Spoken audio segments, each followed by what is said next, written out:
Welcome to Practical Business Technology, where we keep you in the know about technology's impact on business. Today's show is sponsored by the Maricopa County Bar Association, and our host is Dave Kinsey, author and owner of Total Networks.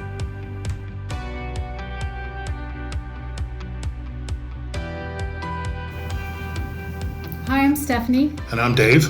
And today we're talking about why your antivirus software cannot stop ransomware. It's a good question, right? Because, what are you paying for, right? If you've got Why do you have antivirus? Why do you have antivirus software if you can't stop it? Well, I guess the first question is, do you need antivirus software? I would argue you need different antivirus software than you probably have. If you've not, we're recording this right in 2021 in October. It's approaching Halloween in 2021. And if you have not made a change in what you're doing with antivirus software, you're falling behind and you need to make a change and need to evaluate, how you're moving your technology forward. So explain that more. Okay. What do you mean by that? It's a lot to unpack there, right? So what I'm saying is, let's go back to the fundamental premise though. Say antivirus software, no matter what software you have, it's not necessarily going to be able to stop things. And I guess let's start with the basics. What is antivirus software? What are examples? Sure. Antivirus software is a component of your defense, right? You have all your checklists and patching and whatnot, but then you have the software that historically, what antivirus software has been is that bad actors act badly, and the antivirus software sees this behavior, sees this bad software, and writes countermeasures to stop it. So it's playing catch up. Now, it's a little more sophisticated in that they can try to look for patterns and look for tendencies of things that bad actors have done. But ultimately, more or less, the bad actors have to be caught doing something, and then the countermeasures are written by the software developers. Okay, so people are probably familiar with this by the name of whatever solution they use. Sure. So like WebRoot, Malwarebytes, Semantic, McAfee. It's Trend Micro. There's all sorts of I could rattle off. I could keep going on and on. You got Cylance and you got Sentinel-1 that are different places. There's just a lot of them out there. But basically, what you have is people writing software to prevent bad actors. There's a window, basically, where they're playing catch up. What do you mean by playing catch up? They have to, the bad actor, the software developers, the antivirus software have to see the bad acting to create countermeasures to prevent against it. Right, so there's a window where there might be some malware out there, but the software hasn't caught up yet because it's brand new. It's a continual game of catch up, and so you're always trying to catch up, and they'll never be ahead of it. Now, so it's important to have this layer. Oh, it's critical to have this layer. So we started out with saying why it's no good. No, it is. You need to have the protective software. You need to have a lot of things. You can't rely on just any one thing. It's not just the software. It's all the patching and various other things you need to do, which we've talked about in earlier podcasts. But what I'm saying is you need to be able to now, in 2021, the affordability of what's called a SOC and SIEM service is really what I'm saying. If you're serious about security, which we all should be, it's now mainstream. You should have it. Okay, so how does the SOC first of all, what does SOC stand for? Yeah, SOC is SOC, stands for Security Operations Center. And what it is to have a team. Well, first we have advanced software that's looking for not just bad activity, but something suspicious. Send the suspicious activity now off to a team of human beings that will actually analyze this suspicious activity 24 hours a day and take corrective action on your behalf. So if it sounds like, wow, that's kind of advanced, it is, but that's what's needed nowadays. This level of protection has normally been it's been commonplace for quite some time in, say, Fortune Fortune 100 companies, maybe Fortune 500 companies, but it's now come downstream to where there are reasonable protection that you can have now for everybody.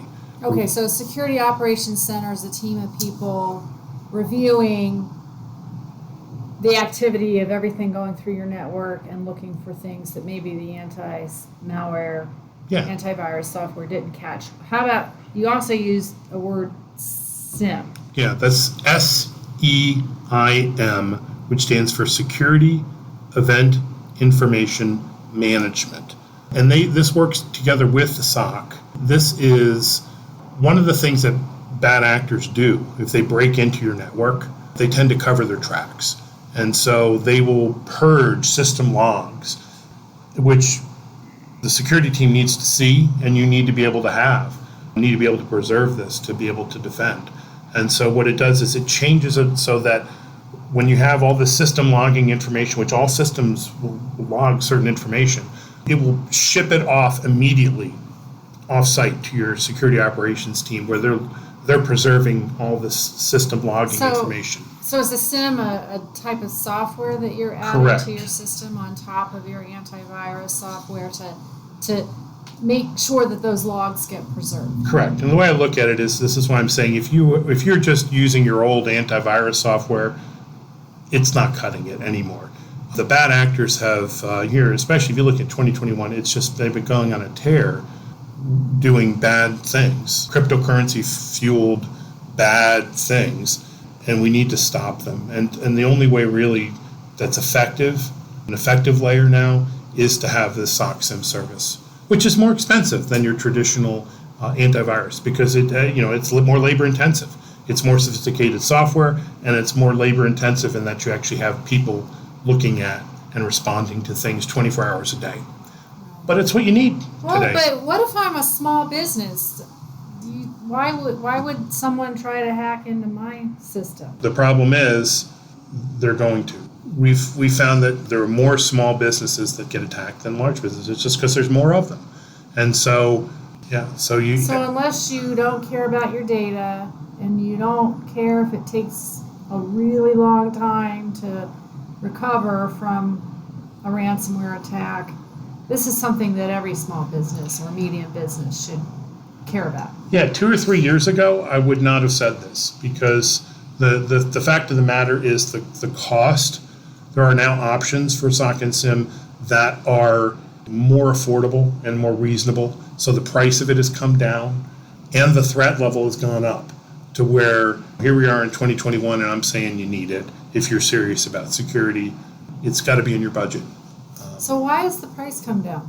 The price has come down because there's been more players that have kind of come into this, and there's been more economies of scale. So more economies of scale, more competition. More competition, more economies of scale, and so there's solutions now that are scaling to very large numbers of people that they can protect at a lower price point per person. So, but we shouldn't just look at this as an added expense to your technology needs, because with everything security-wise, you maybe are spending more up front, but you're saving a lot, should there be. Yeah, it's risk management. It's risk management, right? So you have the risks out there. You can't do risk elimination here, unfortunately. There's no way to eliminate your cyber liability risk. If you're doing business today in 2021, you have cyber risk. And so your issue is, well, how are you mitigating it? And so there's a lot you need to do. There's a big checklist of things you should be doing, and that process is important. But I'm also saying one of the components, if you're relying on old generation antivirus, it's not cutting it. So if you're still running the same antivirus you've been running for years and years and years, they're updating their services and updating their protection. But I'm telling you right now, you need to add something that has a SOC and SIEM service to it as well, just because you need to be able to have that level of responsiveness.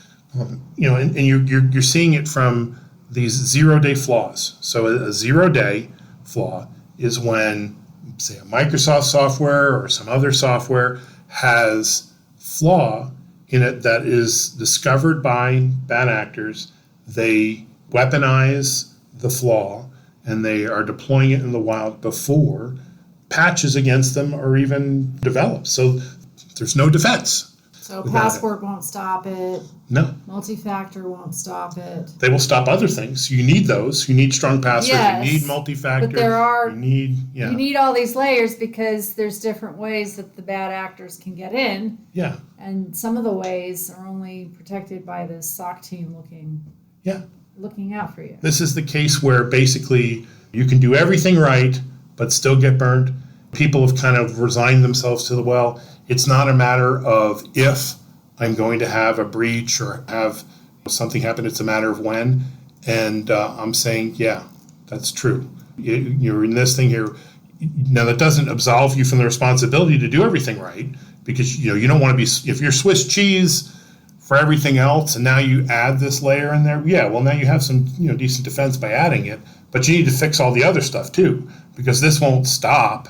You have somebody that is logged in as a person and doing stuff. The SOC team may catch some suspicious activity if people are, doing, weird things with that login, but maybe not if you're truly authenticated as that person. So it's about layers. You need to have all these defenses, but this is one layer of defense where I said 2-3 years ago, I wouldn't have said you needed it, but I do say you need it now. So how does the average business go about implementing this SOC SIEM service we're talking about? Well, you're going to work with your IT. As a business owner, you should be asking the question. So you should familiarize yourself with the term SOC and SIEM. Hopefully your IT's talking to you. Hopefully your IT's already talking with you about this. They're already on this. They've deployed it and told you about it. There's a give and take. There's security costs money. This is going to cost some money. Now, I think you're going to end up saving money in the long run because it's not a matter of if you're going to get breached or attacked. It's a matter of when. And so are you paying for it now to help avoid that and help shrink your exposure, shrink what could happen? And it can reduce your cyber insurance policy. Yeah. And premiums. Yeah, absolutely. So here, and let me give you a case in point. We had, there's all sorts of flaws that are out there, but where we saw this in particular, kind of flagship example of this thing was the Hafnium bug that happened earlier this year, which was a flaw that affected Microsoft Exchange, which is what provides people email and calendars and contacts and all that. We had most of our clients on Office 365, and Office 365 was also impacted, but Microsoft had all sorts of mitigating things, to help manage the risk there. Where we had on-premise Exchange, which is the old school, we still had a few of those. All of them were touched by the bad actors. 2 of them had bad actors actively try to do something bad, install their China Chopper command and control software. And where we had MTR deployed, cut it off at the knees. What's MTR? Oh, I'm sorry. That is our SOC and SIEM service. Throwing out some acronyms. Yeah, throwing out acronyms. We had one that did not have it, or we had one that did have it, and it's a night and day difference. The bad actors try to get in 2 a.m., the SOC stopped them in their tracks. We spent the next 2 days going back and forth with the SOC team. They stopped at 2 a.m. We were talking with them just to make sure everything was all good. And this other one, we did not have it deployed, didn't have an agreement with them to deploy it. And we spent 2 months of, we contacted their cyber insurance and there were forensics people, and it was very expensive and disruptive.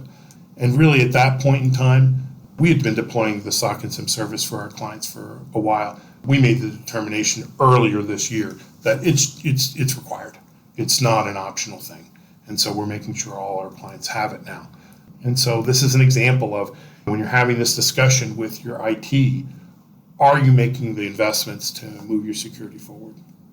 So the takeaway that I'm hearing is that it's time for you to up your game and not just rely on the basic anti-malware, anti-spam, passwords, some of those other layers that are of course important, but it's really time to have a SOC team along with the SIEM software as probably the strongest tool, one of the strongest tools. It's absolutely one of the strongest. Yeah. And that is going to cost money. So if your IT has not talked to you about this, be sure to ask. And if they aren't ready for this, then it's time to find someone that can help you because it really, from what I'm hearing, if you didn't have it and you got hacked, it could destroy your business. Yeah. Or if not that, it will cost you a lot more money than you would have spent on the service to clean it up. Yeah. Here's what you want to have from your IT. You want to have your IT not be shy about the security that you need. Nobody wants to have to pony up more money for protection. As an IT person here, I try to do everything I can to minimize costs and try to manage budgets and keep them as small as possible to get the biggest bang for the buck. But I'm also not going to put myself in a position to have a client get ransomware, attacked by a ransomware attacker and all encrypted, and then have if only I had actually talked to you about this level of protection, maybe we might not be having this. No. You need to make sure that your IT is pushing you to spend more money on defenses, because if they're not, they're falling behind and they're doing you no service. They're doing you a disservice. You need to be spending more money on security. If you're not spending more money on security, you need to fix that. All right. Well, any last thoughts or remarks? Well, stay safe out Stay there. safe out there. Security is a process. Keep working on it, and keep scheduling time to review it. Chip it away. Add layers. That's the classic thing there. But and this is one layer that we've talked about a lot today that you got to make sure you are focused on. All right. Well, thank you. Thank you.